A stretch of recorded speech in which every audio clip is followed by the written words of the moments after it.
नमस्कार, आप देख रहे हैं न्यूज या रिपोर्टर श्रीराम प्रखंड में और सैदपुर एमा पंचायत में गोदरगामा गांव में विप्लवी पुस्तकालय पर खड़ा है। यहाँ जो है की चीज का फंक्शन है, अभी हम पूछते हैं यहाँ की चीज का फंक्शन है सर। राष्ट्रपिता महात्मा गांधी के प्रपौत्र तुषार गांधी का रात्रि में ही आगमन हुआ है। उनके आगमन से पूरा पुस्तकालय और पूरा समाज जो पुस्तकालय से जुड़े हुए हैं काफ़ी गौरवान्वित हैं। हम उनके अभिनंदन और स्वागत में यहाँ खड़े हैं। 8:30 बजे विप्लवी पुस्तकालय के आगे जो स्थापना स्तंभ का निर्माण हुआ है, उनके कर कमलों से जिन्होंने इस पुस्तकालय की बुनियाद खड़ा करने में योगदान दिया, स्थापना में जिनकी सबसे बड़ी भूमिका रही, इस पुस्तकालय के संरक्षक राजन ने अपने पहल पर स्थापना स्तंभ का निर्माण करवाए और वे अमर पुरुष जिनके योगदान से राष्ट्रीय स्तर का यह धरोहर खड़ा हुआ है, उनके सम्मान में यह स्थापना स्तंभ निर्मित है। और गौरव है कि राष्ट्रपिता महात्मा गांधी के प्रपौत्र इस स्थापना स्तंभ का अपने कर कमलों से उद्घाटन करेंगे ना। हाँ भी बहुत बहुत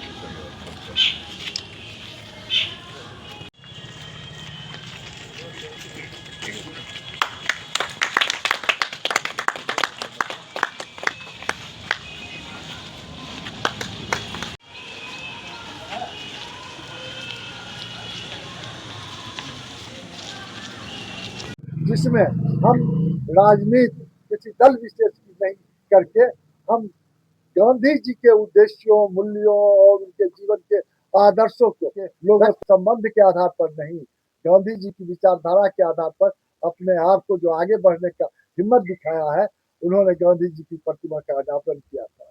कुलदीप नैयर यहाँ आए और प्रेमचंद की प्रतिमा का अनावरण किया।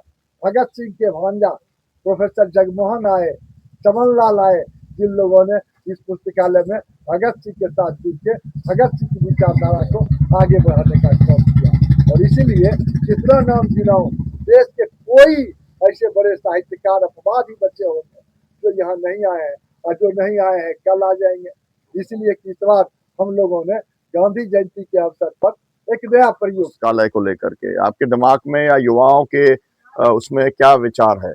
जी, जहाँ तक हमारा अनुभव है कि हम स्टूडेंट लाइफ में भी जी रहे हैं और स्टूडेंट लाइफ में हमारे जो साथी हैं यहाँ आकर के, जैसे कभी है लाइब्रेरी चल रहा, तो हमें यहाँ राजन जी के जनसंपर्क में पता चला कि यहाँ एक सुविधा है, इसमें हम लोग पढ़ सकते हैं। तो हमने युवाओं को जोड़ा, अपने साथियों को भी, और वो लोग आते हैं और पढ़ते भी हैं। ऐसा नहीं है कि सिर्फ सिलेबस भी पढ़ते हैं, आप ऊपर सिर्फ किताब को भी पढ़ना चाहते हैं और पढ़ते भी हैं, ताकि सिर्फ वो मतलब नौकरी लेकर नहीं जी सके, अब जीवन में भी कुछ करके जिए, नौकरी नहीं होने के बाद। जी, तो आपका संकल्प पत्र का क्या सार है? यही कि हम अभी जैसे पढ़ रहे हैं, आगे चल के अगर नौकरी मिली तो ठीक है, नहीं तो आगे हम अच्छा करके जिए। गांधी के संकल्प में आपने क्या दोहराया था जयंती पर? महात्मा गांधी के संकल्प में उनके विचारों को लेकर चलते हैं, आदर्शों को मानते हैं। जी जी, बहुत बहुत शुक्रिया आपका, और राजन जी बहुत शुभकामनाएं इस पुस्तकालय के लिए। और उम्मीद है कि आने वाली सरकारें, आने वाले जनप्रतिनिधि और यहाँ के जो गांव के लोग हैं उनकी भी ये शान है, बेगूसराय का भी ये गौरव है। और यहाँ महात्मा गांधी का प्रपौत्र पहुँचे हुए हैं, उनके कर कमलों द्वारा इस स्थापना स्तंभ का उद्घाटन किया जाएगा 8:30 बजे। 8:30 बजे से? हाँ, 8:30 बजे। इसलिए हम लोग यहाँ उद्घाटन स्तंभ के लिए ही हम लोग यहाँ जुटे हुए हैं। मेरा नाम रविंदर कुमार सिंह, ग्राम सोनापुर है। मेरे लिए गौरव की बात है जो महात्मा गांधी के प्रपौत्र तुषार गांधी दूसरी बार पुस्तकालय आए हैं और उनका हम लोगों को सेवा करने का मौका मिला है। ये पूरे इलाके के लिए गौरव की बात है और हम लोगों के लिए खास गौरव की बात है, क्योंकि हम लोग उनसे दूसरी बार मिलेंगे। वो रात में ही आ चुके हैं और कुछ ही देर बाद कार्यक्रम आयोजित है। उस कार्यक्रम में लगभग 11 अतिथि बाहर से आए हुए हैं। वे लोग इस कार्यक्रम में से आएंगे, कुछ देर बाद कार्यक्रम होगा और हम लोग उनके साथ उनका विचार भी सुनेंगे और कार्यक्रम को सफल बनाएंगे। बस धन्यवाद। आप तो पुस्तकालय को कौन सी अध्यक्ष हुए? पुस्तकाध्यक्ष हैं, मनोरंजन विप्लवी मेरा नाम हुआ। पुस्तकाध्यक्ष हैं विप्लवी पुस्तकालय गोदरगांव का। इनसे थोड़ा गप कर लेते हैं, यहाँ क्या होने वाला है? क्या होने वाला है सर? अभी महात्मा गांधी जी के प्रपोत्र श्री तुषार गांधी के द्वारा हाँ। ये जो स्थापना स्तंभ है विप्लवी पुस्तकालय गोदरगांव का, हाँ। उसका अनावरण किया जाएगा। कखन से चालू होगा? अब होगा, अभी टाइम हुआ है, अभी आए हैं, तैयार हो रहे हैं, उसके बाद इसका अनावरण किया जाएगा। आप पुस्तकालय कौन सी हुए? मैं पुस्तकालय का सचिव हूँ। सचिव, आपका नाम? अगम कुमार। अगम कुमार। यह कार्यक्रम संपन्न हो जाएगा। पता लगा है कि आपका पिताजी का भी सहयोग इसमें पूरा रहा है। हाँ, उस समय में तो वही सब 2-4 लोग जो थे गांव में, सत्यनारायण शर्मा, राम स्वरूप बाबू, कामता प्रसाद सिंह, बाबू सिंहेश्वर सिंह, इन्हीं लोगों के द्वारा इसको स्थापित किया गया था। और यह तो 1900 करीब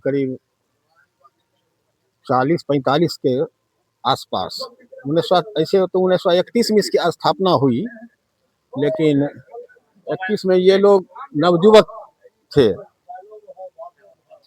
तो उसी समय इसकी स्थापना हुई। उस समय से यह चल रहा है। अभी तो राजेंद्र राजन हमारे माननीय पूर्व विधायक जो हैं, उनके देख रेख में उन्हीं के द्वारा सब कुछ किया जा रहा है, और हम लोग ग्रामीण जो हैं इससे पूरा संतुष्ट हैं। सब ठीक ठाक चल रहा है। ग्रामीणों का सहयोग रहता है इस पर, पुस्तकालय पर हमेशा विप्लवी पर। हाँ, हम लोगों का, हम सभी का, और सभी ग्रामीण हम लोग साथ देते हैं। समय समय पर चंदा चुटकी जो जहाँ होता है देते हैं। पेंशन हो या कुछ रहो, मगर साथ हमेशा रहते हैं, देखभाल देखते हैं। हाँ हाँ, हम लोग हर समय साथ रहते हैं, देखभाल करते हैं।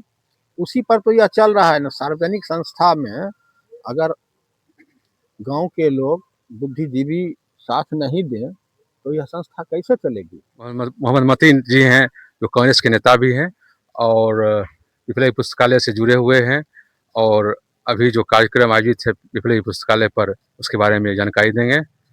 अभी जो कार्यक्रम है उसके बारे में थोड़ा आप जानकारी दीजिएगा। क्या आज का कार्यक्रम है, किस लिए आप यहाँ आए हैं, और बहुत से लोग आए हुए हैं, इसका क्या तात्पर्य है? आज बहुत ही हर्ष की बात है कि हमारे गांव में जो पुस्तकालय, विप्लवी पुस्तकालय, ये तो भव्य रूप में बना हुआ ही है, लेकिन बीच बीच में इसमें विस्तारीकरण होता रहता है। और आज उसी के परिप्रेक्ष्य में ये और अपने ग्रामवासियों का है कि जो हमारे राष्ट्र निर्माता भी थे और हमारे बाद में इस तरह से इन्होंने देश को सींचा और संभाला कि राष्ट्रपिता का दर्जा मिला, और वास्तव में लगता है कि नहीं, ये राष्ट्रपिता के लायक थे। मैं महात्मा गांधी को भी सत सत नमन करता हूं। जय हिंद।